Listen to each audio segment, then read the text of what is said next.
then Luke 17:30 is what we would be seeing fulfilled. And Luke 17:30 says, as it was in the days of Lot, so will it be in the days of the revealing of the Son of Man. I cut it short, but that's the principle of it. And so the revealing of the Son of Man. And now most theologians read that and they say, oh, well, that's Jesus coming again. It doesn't say coming. It says revealing. It's an unveiling, a showing forth. Now here's the next principle that you have to catch. And again, most of the church world and the theologians have missed it. When the single grain went into the ground, Jesus Christ, he said he was that grain that went into the ground. Then as the resurrected life came forth, we saw a book of Acts and many people doing the works of Jesus. So the single seed had instantly produced a crop of those manifesting the life of Christ. But that was the seed church. And then that church was buried, and in historical fact, what God was showing then is that the 1500 years of dark ages was the church, the true church, had been buried under the pressures of the Roman church during the dark ages. 68 million Protestants put to death, except a seed go into the ground and die. It abides alone.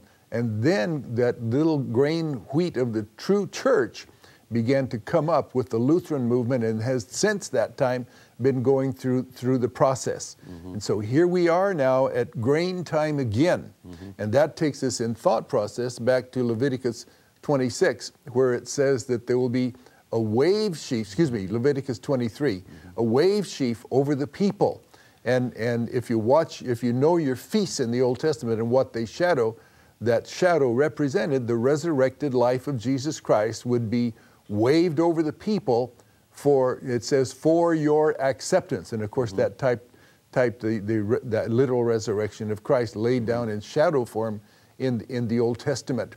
And so now here at the end time, the point I was getting at now is that when it comes to the manifold grain in the head at harvest time, that's not Jesus of Nazareth, that's his bride, the true church. So the many that are reproduced are the many-membered body of Christ, which is the true church, the bride of Christ. And so now that this ministry has come forth in this day, it's to tell those who have ears to hear and eyes to see, we are at the end time, and the very first portion of the grain has come forth to declare it's harvest time.